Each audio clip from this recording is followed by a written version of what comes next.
Look at you, back in the Pentagon.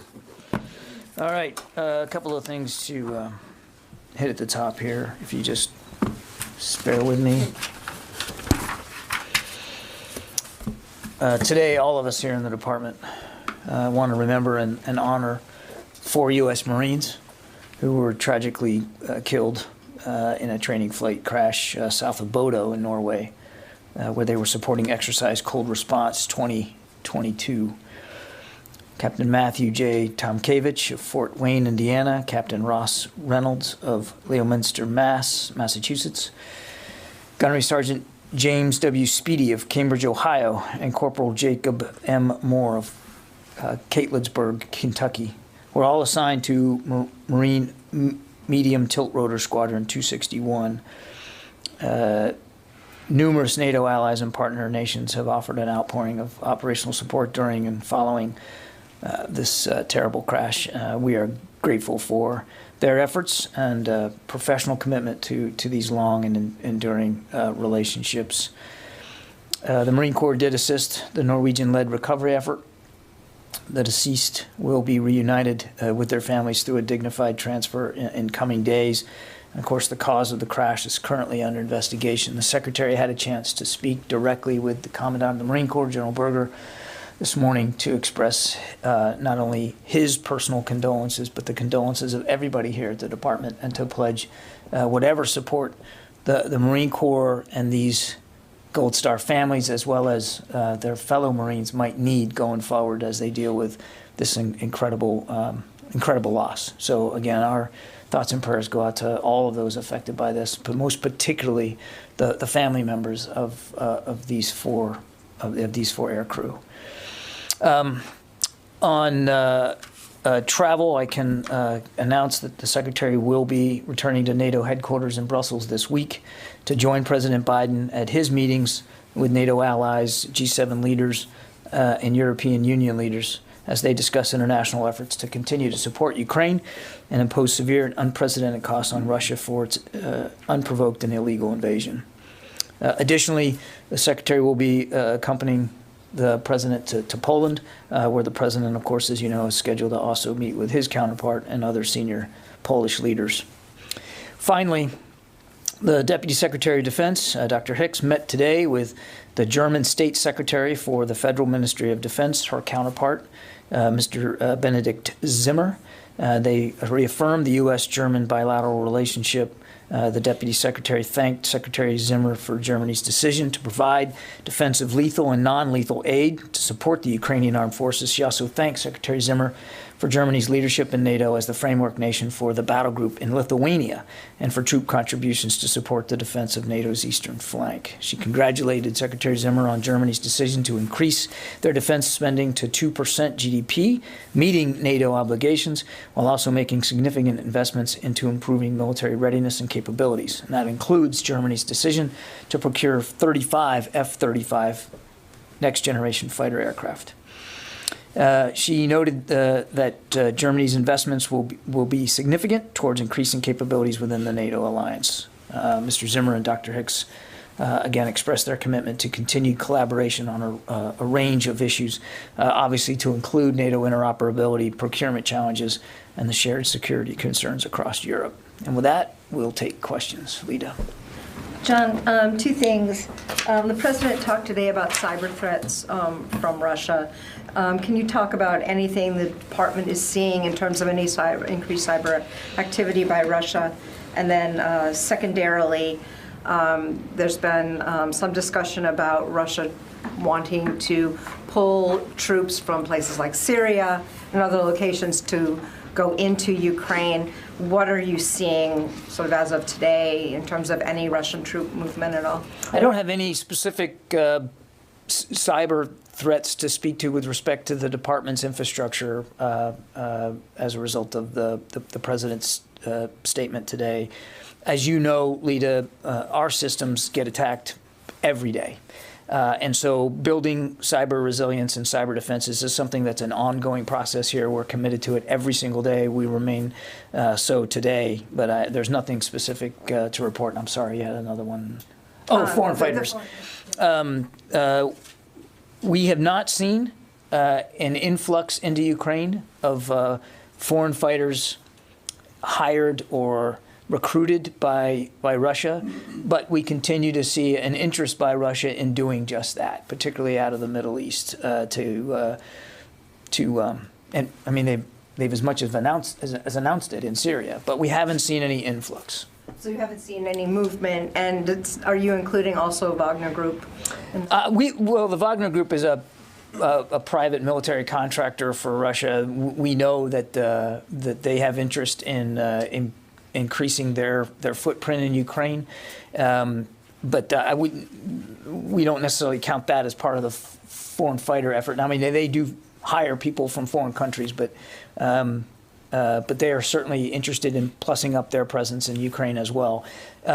We know they're there, and we know that they want to increase their presence there in Ukraine. But I was referring to the question about separate foreign fighters. And again, we know the Russians want to do that, particularly out of the Middle East, but we haven't actually seen any flow to this at this point.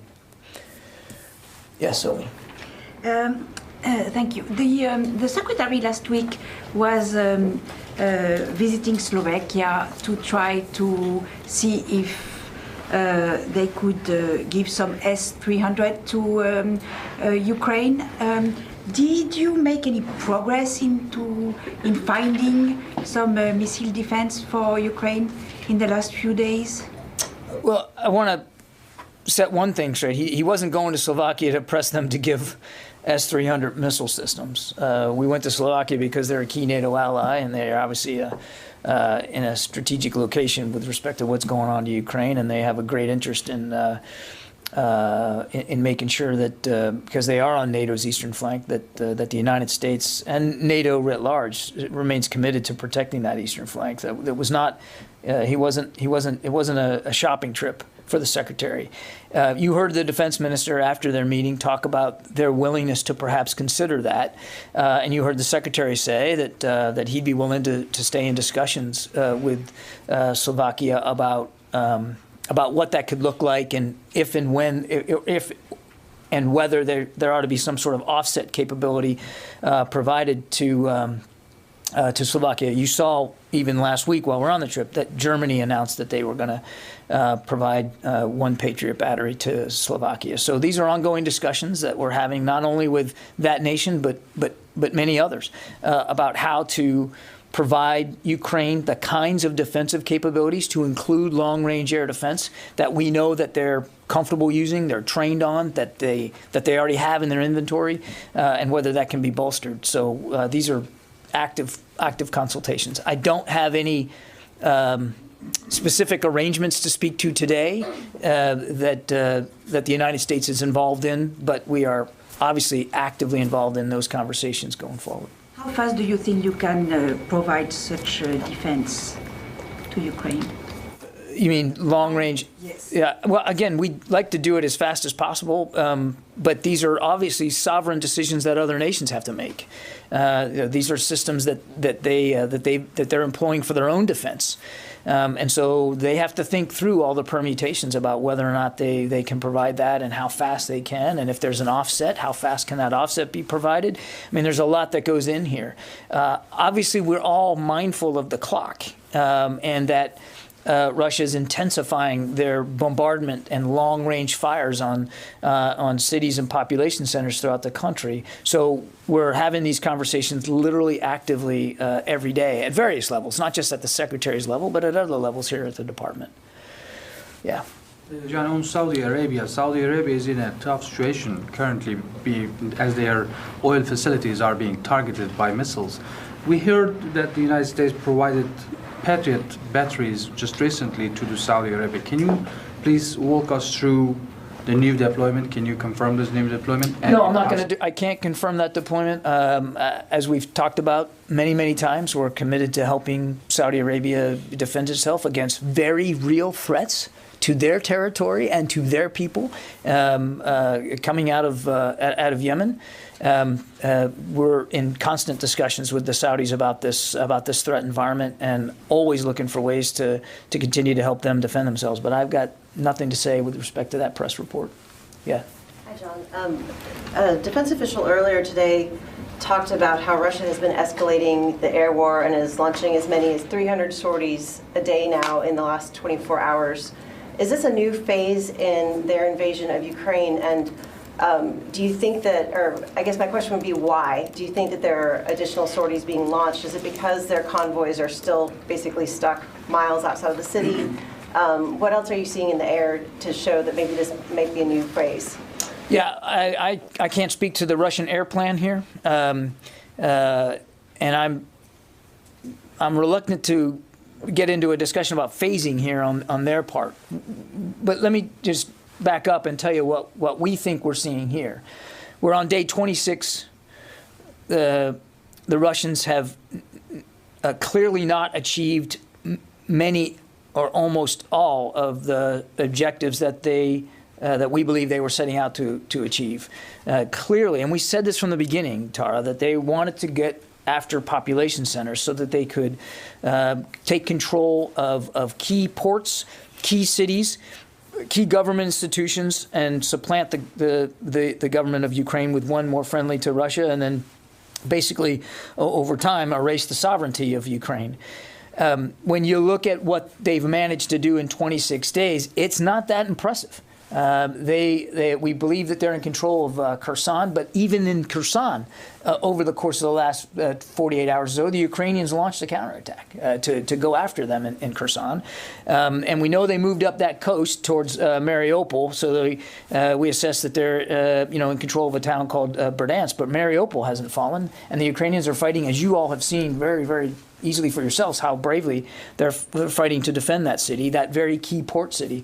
So I think what we're seeing here is the Russians have been flummoxed, they've been frustrated, they have failed to achieve a lot of their objectives on the ground. And because they are essentially still stalled outside Kyiv, outside Kharkiv, outside Chernihiv, and so many other places, that they are stepping up their, what we in the Pentagon here call long-range fires, bombardment from afar, whether that's cruise missiles, ballistic missiles, artillery fire.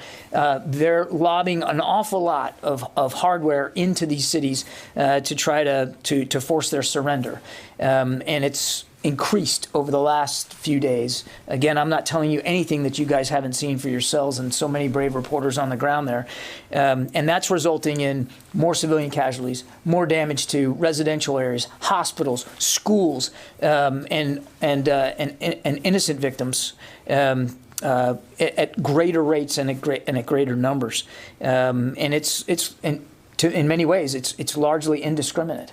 And so what we're seeing, again, we think is the Russians reacting to this lack of progress by stepping up these attacks to try to forcing this violence on the Ukrainian people to force the surrenders of cities and towns that they have not been able to make any progress on the ground. So again, I'd be loath to call it a phase, a new phase, but clearly they have stepped up this particular tactic. Tom? Along those lines of ports and long-range fires, what are you seeing in Odessa?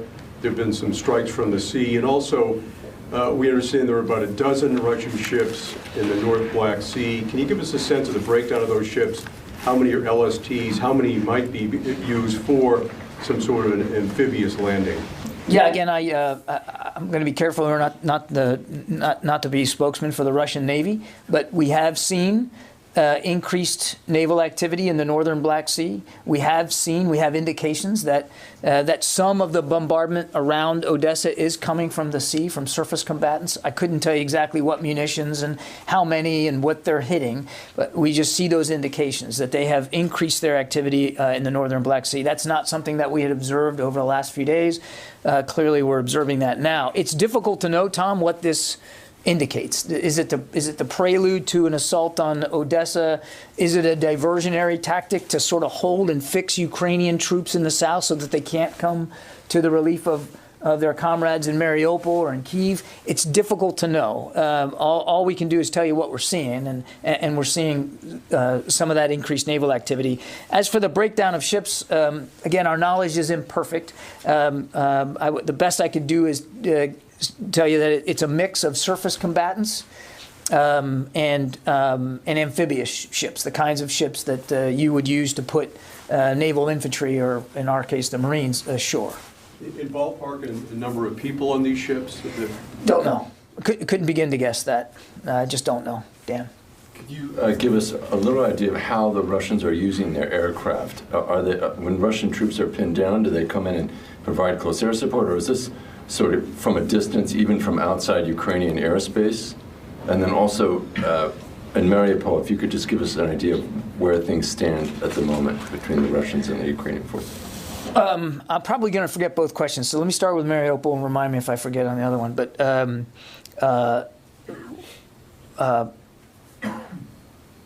the Ukrainians are very much defending Mariupol. The Russians have tried to encircle Mariupol, surrounding it both from the north and from the south, or up the coast. And the bombardment of Mariupol, and again, I'm not telling you anything you guys haven't seen through your own sourcing, has intensified over recent days. That they clearly want to take Mariupol. And if you just look at a map, Dan, you can understand why that is. It's a key port city there in the Sea of Azov. It's a link between the Donbass area and Crimea, and it could also be used if they want to squeeze off eastern Ukraine and to try to prevent Ukrainian armed forces from their own flexibility and maneuverability. You can see why Mariupol might be of interest, but the Ukrainians are defending it bravely, and have been able to stymie the Russians' efforts to take it. On the aviation question, see, I didn't forget. Again, I want to be careful not to speak for a Russian air plan that we don't own, and we don't have perfect visibility in it. I would say a couple of things. We still assess that the airspace over Ukraine is contested, that the Russians have not achieved air superiority. They still have significant surface-to-air missile coverage over much of Ukraine. That is true. A lot of that comes from systems that are outside the country. And I would say the Ukrainians have been extraordinarily effective at preventing the Russians from achieving air superiority by the agility and the nimble way in which they are marshaling their own air defense resources. And that includes everything from aircraft to surface air missile systems, both short range and long range. And that's why, to Sylvie's question, we're continuing to not only provide short range air defense systems to them ourselves, but to work with allies and partners to provide longer range air defense systems. I really don't want to talk about how many flights either Air Force is flying. Again, we don't have perfect visibility and knowledge in that. I would tell you that certainly not all of the air launch cruise missile strikes that the Russians are perpetrating are coming from inside Ukrainian airspace. They don't need to. They can launch air assaults from outside the country as well, and we've seen them do that. But again, the Ukrainians have worked really creatively in the last 26 days to prevent the Russians from absolutely dominating the skies. David. Of those 1,100 Russian missiles, have the Ukrainians been able to intercept any of them? Yeah, first of all, I can't confirm the number, and I think they have certainly, I would just put it this way, David, they've used their air defense very effectively, but I couldn't give you an accurate count of exactly how many that they've been able to strike and prevent. But they have intercepted. I think I'm just going to leave it at that. Yeah. We've been talking a lot about the resilience of the Ukrainian forces. Are we seeing them shift into having the upper hand here? And how are those weapon shipments helping? And could this potentially turn the course of the war? I don't want to get predictive here about what's going to happen and when. I would just say that we remain committed to helping Ukraine defend itself. That means helping them get the systems that they're trained on and are competent in to defend not only their actual ground, but also the airspace over that ground. And they have done a very good job of that. So we're going to keep doing that as much and as fast as we can. The president just signed another $800 million drawdown package that we are actively now filling out, and hopefully shipments will be arriving very, very soon. But their combat power seems to be a 50-50. Are they pulling ahead in terms of, any success or? Again, I want to be careful not to get into a qualitative assessment here of who's winning on any given day. It depends on where you are.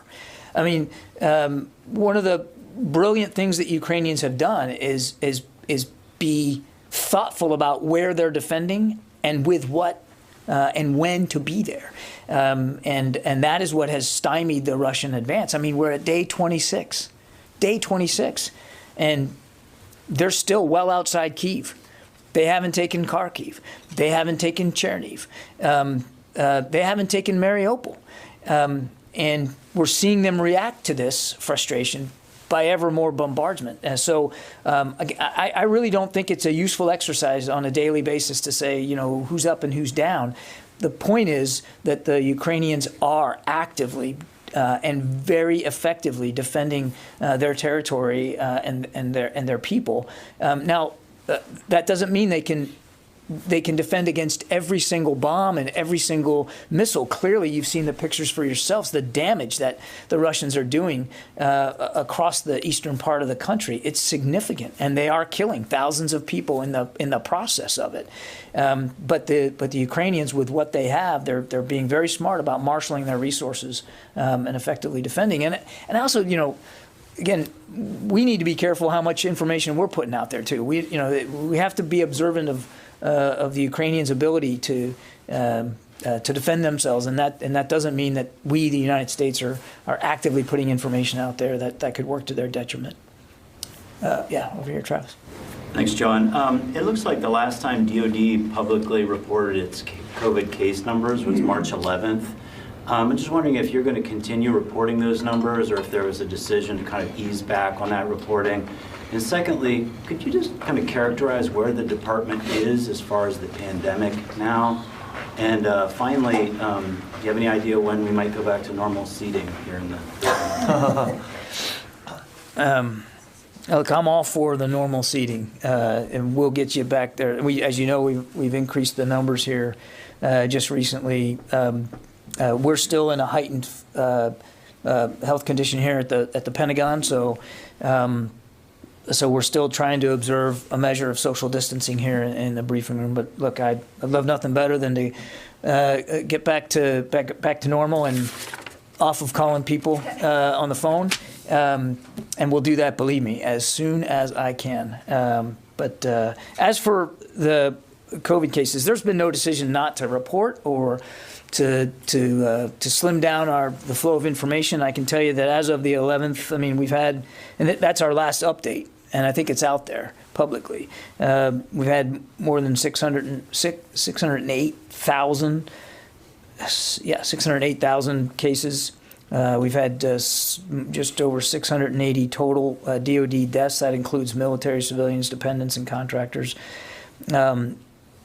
As of the 16th of March, we're still working to get shots in arms. We've administered more than 7 million shots in arms.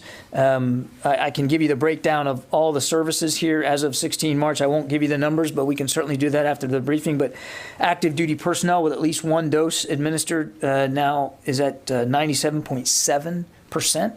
Active duty personnel that are fully vaccinated stands at 92.15%.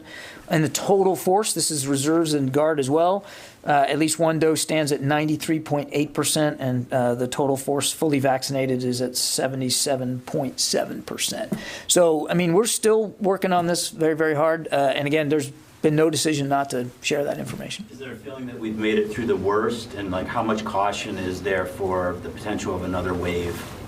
Yeah, nobody's doing any spiking of any footballs here. We know this pandemic is still ongoing, that the virus is still dangerous and deadly, because we still are reporting, it's much smaller numbers, but we're still experiencing deaths because of COVID.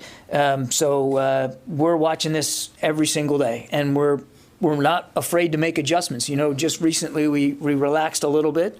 None of you are masked today, and we put more seats in the briefing room. But it wasn't long ago when we asked you to be masked in here, and we only had like 8 seats in here. So we're gonna keep adjusting as things change. Obviously, we all share everybody's desire to get back to normal and to get to a post-pandemic life, but we have to keep taking it seriously. Yeah, in the back there. Hey, John, good afternoon. We know through the readouts that came out Friday that both President Biden as well as China's president spoke a lot about Taiwan during their call. I'm just curious, since the invasion by Russia, have you seen any change in China's military posture towards Taiwan? And also, I don't know if you saw over the weekend, the Chinese ambassador to the U.S. said that China could be part of the solution, not the problem, to what's going on overseas. I'm just curious, have you seen any efforts on their part to do just that, to be part of the solution? No changes specifically with respect to Taiwan to speak to. Obviously, nothing's changed about our one China policy, and our efforts and our intention to continue to help Taiwan with its self-defense needs. I took note of the ambassador's comments over the weekend as well. Certainly, should they have a sincere desire to help bring an end to this war, they would find the United States to welcome that. We just haven't seen that yet. The Chinese military spokesperson called the decision of the Ralph Johnson to go through the strait as provocative. Any response to them, sir? International waters. Freedom of navigation doesn't just exist for whales and icebergs, and those are international waters. And we're going to continue to fly, sail, and operate where international law allows us to do that.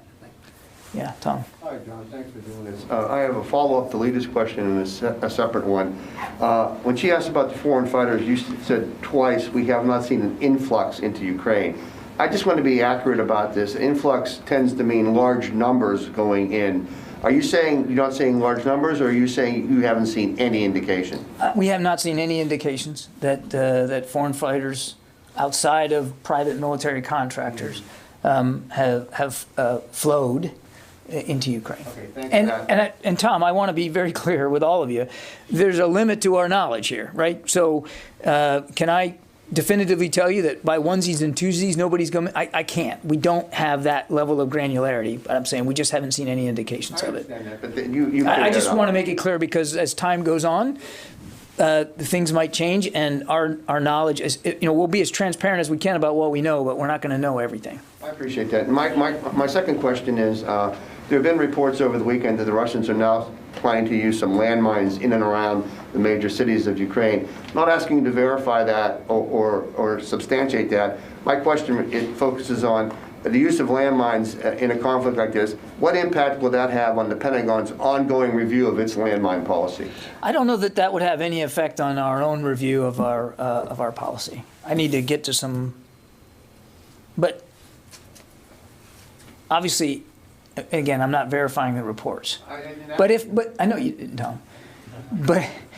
But if true, it's just another example of the degree to which the Russians are willing to sacrifice innocent lives for a completely unprovoked war of choice here. Phil Stewart. Hi, thanks. I was just hoping you could revisit this idea of targeting civilians in Ukraine. And given all the images that have gone out there now about apartment buildings and churches and other structures that have been targeted, theater in Mariupol, is it the U.S. assessment at this point that targeting civilians is part of the strategy by Russia in this war? Thanks.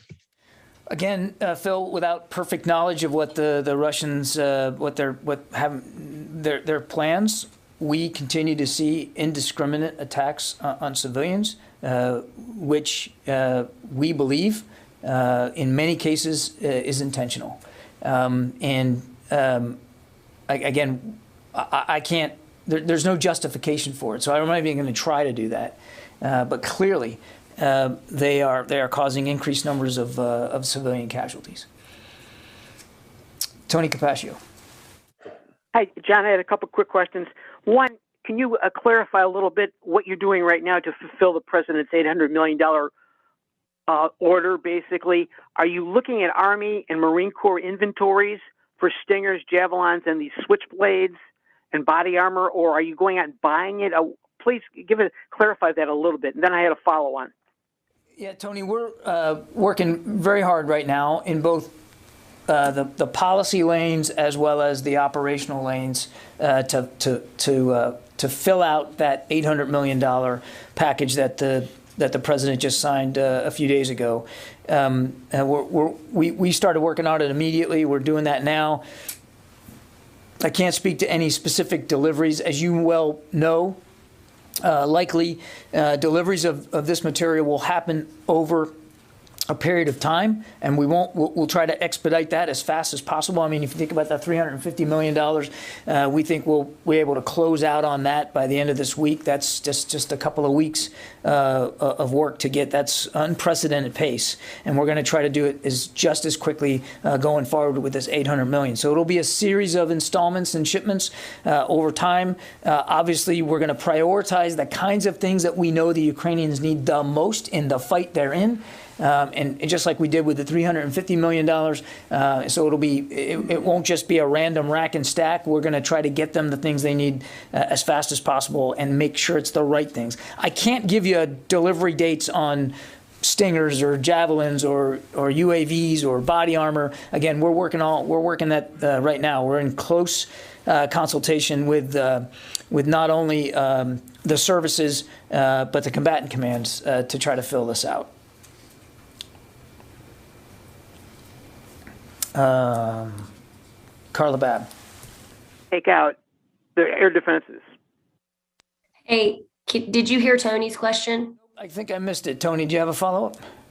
Yeah, on the Russian failure to suppress Ukrainian air defenses, those weapons are largely old Soviet weaponry. Is the Pentagon fairly astonished that the Russian Air Force has had such problems taking out basically some of their older equipment from the evil empire, so to speak? Yeah, Tony, I mean, I would tell you, we think that one reason that the Russians have been frustrated and in terms of the progress that they haven't made, obviously a big reason is the Ukrainian resistance, but also we've not seen them properly plan and execute for logistics and sustainment. They're still having fuel problems. They're still having trouble feeding some of their troops. They're having trouble with command and control on the ground. So they've made missteps of their own. And that would also include what we in the Pentagon call jointness. We don't see a level of integration between their air forces and their ground forces with any level of efficiency. And I would say the same for maritime, although we haven't seen a lot of maritime activity. We were talking about some increased maritime activity today. It appears as if a lot of these operations are being conducted in silos, not necessarily integrated across the force. Carla? Hey, thanks. Sorry. Really quickly, just to follow up on Phil's, your comments to Phil, you just said that you saw indiscriminate attacks on civilians, which the U.S. believes is intentional. Well, there'll be further repercussions to Russians in addition to sanctioning them and supplying the Ukrainians after Russia invaded Ukraine. Will this new, intentional attacking of civilians come with additional repercussions to the Russians? That's question number one. And I'm sorry for my lost voice. Question number two, is the S-300 in Ukraine? And then question number three, has the U.S. been discussing with Turkey about sending an S-400 to Ukraine? All right, on repercussions, I'm not going to get ahead of where things are. We certainly see clear evidence that Russian forces are committing war crimes. And we are helping with the collecting of evidence of that. But there's investigative processes that are going to go on, and we're going to let that happen. We're going to contribute to that investigative process. As for what would come out of that, that's not a decision that the Pentagon leadership would make. I'm not going to talk about specific systems that are in Ukraine, and I think you guys can understand why we wouldn't do that. The operational security matters to the Ukrainians right now. They're they're fighting for their country. And the Pentagon is not going to be detailing publicly the tools with which they are doing that. So I'm not going to talk about specific systems one way or the other. Mike Brest. Thanks for taking my question. The conversation about Ukraine's biolabs really began during Undersecretary Nuland's testimony on the Hill. And during her testimony, she mentioned that the U.S. was concerned that Russia could target these labs. Has the Pentagon seen any evidence of that? I don't have any indications to speak to today that there's been specific targeting of the biolabs that were in Ukraine. No. Let's see, Heather from USNI. Hi, thanks so much. Two questions. First, going back to COVID-19, I know that you mentioned the numbers of people who are vaccinated, but any concerns about the lawsuits that are currently making their ways to the different courts, becoming class actions and preventing about 4,000 military personnel from getting vaccinated?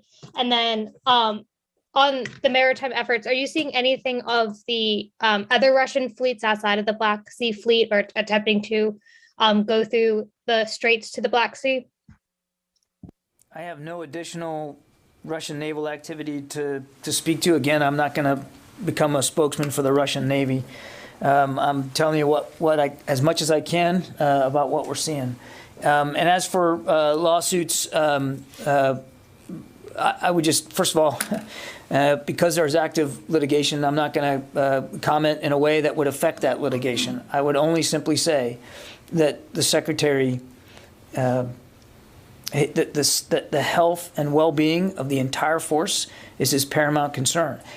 To Travis's question, this is still an active pandemic. People are still dying. People in our family, in the DoD family, are still dying from this. So we believe that the vaccine literally saves lives. It is still a mandatory vaccine here in the department. It's a lawful order to administer that vaccine, and we're going to continue to administer that vaccine to our troops and our civilians because we believe that it makes individuals more healthy, which makes units more ready, and nothing has changed about that. I got time for just a couple more, Abraham. Yeah, thanks, John. A couple clarifications, and I've got a question. I don't think I need to clarify anything. Is DoD ready to confirm if Russia fired hypersonic weapons into Ukraine? That's one. Do you want me to answer that and then go to the second one? Look, we've seen the Russian claim that they used a hypersonic missile. We're not in a position to refute that claim, but we're also not able to independently verify it. Okay, I wanted to follow up on Carla's question. Is you talked about you're not going to say what systems are in Ukraine, but is DoD talking to Turkey about transferring S-400? That's one follow-up. And then I would like to have a little more clarity on like how the United States how DoD is helping to get Ukraine the air defense systems it needs if we don't in fact have those air defense systems, and if this $800 million is used at all for that purpose. The drawdown package that the president signed is for the United States to procure the kinds of defensive assistance that we've been procuring, again, in lockstep with the Ukrainians and talking to them about what they need. And we put out a fact sheet the same day the president announced it. So you've seen the list, the inventory list. Now it's just a matter of sourcing that, getting them, and getting them over there. So I'm not going to go beyond what the president already announced he's going to be providing. Look, on the S-300s, the S-400 rumor that I saw in the press, I would just tell you our focus is on working with allies and partners to help get into Ukrainian hands additional systems that they know how to use, that they operate, that they're trained on, and that they can put to ready use. And I think I'd just leave it at that.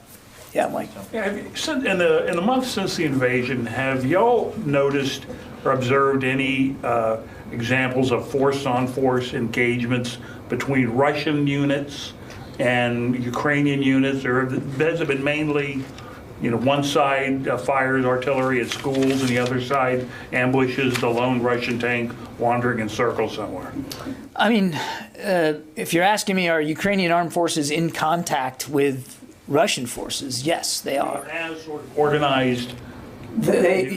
Ukrainian armed forces are in contact with Russian forces and have been. There's no question about that. I can't give you specific units in specific locations. I just don't have that level of detail.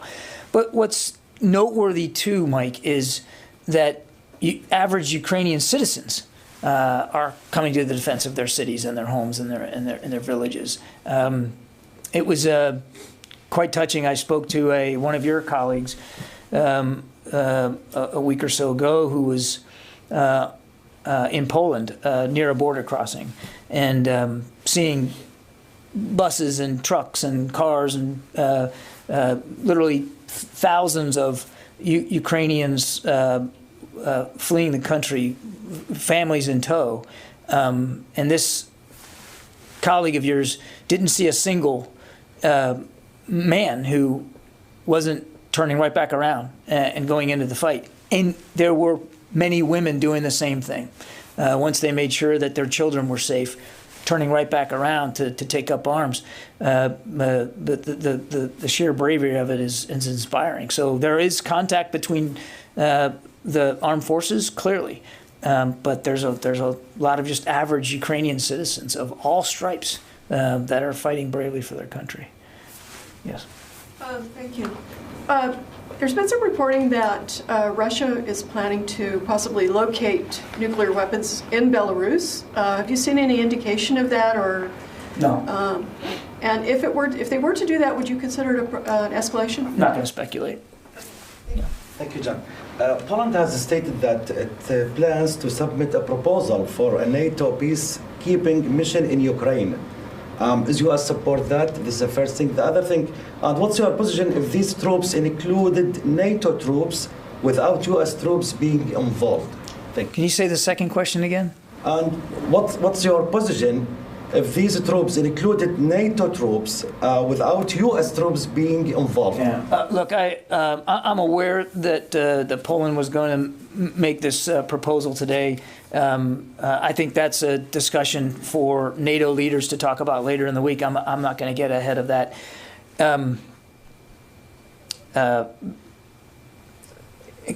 It kind of goes without saying, but I'll say it anyway. I mean, there shouldn't be a need for a peacekeeping force because there shouldn't have been a war of choice by Mr. Putin, and he can end it today by negotiating in good faith and getting his troops out of Ukraine and stopping the killing and the death and destruction that he and his forces are responsible for.